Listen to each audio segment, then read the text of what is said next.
Jeff, what is the latest on this timetable for baseball's return?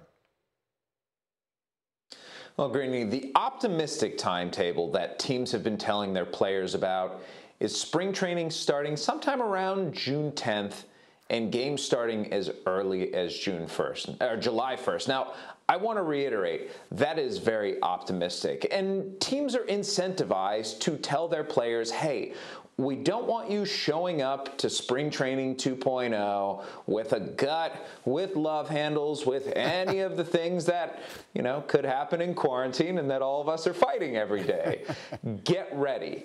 And that edict to get ready is more saying to them, hey, this could happen.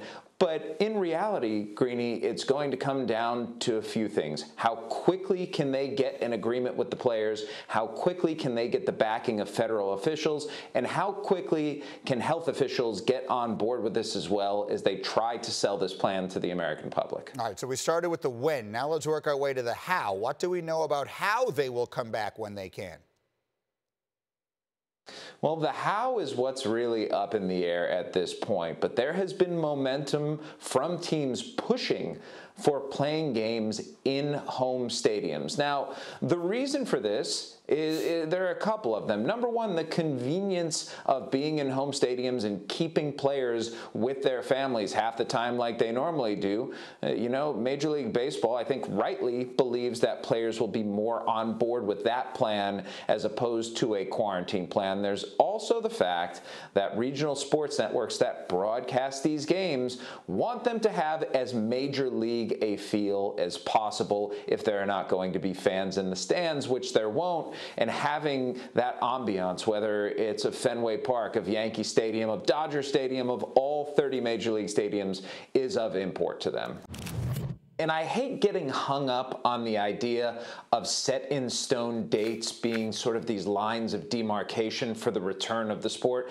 The important thing at this point is, number one, teams are telling players, get ready. Number two, Major League Baseball is going to be giving a proposal to the union that includes dates, locations, all of the necessities to come back and have baseball actually happen again. But they're not going to get totally fixated on this mid-June spring training, early July return date. They need to be flexible because they know they also need governmental approval. They need the backing of scientists. They need robust testing, and all of these things need to be taken care of before we even talk about getting back on the field. Right. I want to go back to what you said about locations, because there are two separate pieces to the reporting here. There is the idea of the when, if you will, and then there is the how. What do we know about the how that they are planning as far as their comeback?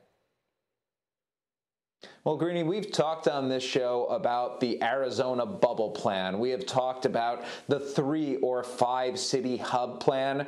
Right now, there's momentum for Major League Baseball to actually play in home stadiums. They've been reaching out to politicians in various states to take their temperature and see if this is actually a possibility. And the majority of what they're hearing back is actually really good. I think that politicians recognize if baseball is going to be back, it might as well be in our state as opposed to somewhere else. So you could wind up seeing games played in home stadiums this year. Yeah, without fans, but back in their regular ballparks, and then you try and take it incrementally from there. Look, I've said a million times from the beginning of this, it costs the same to be optimistic or pessimistic. So let's be optimistic together, Jeff, and we'll see what happens.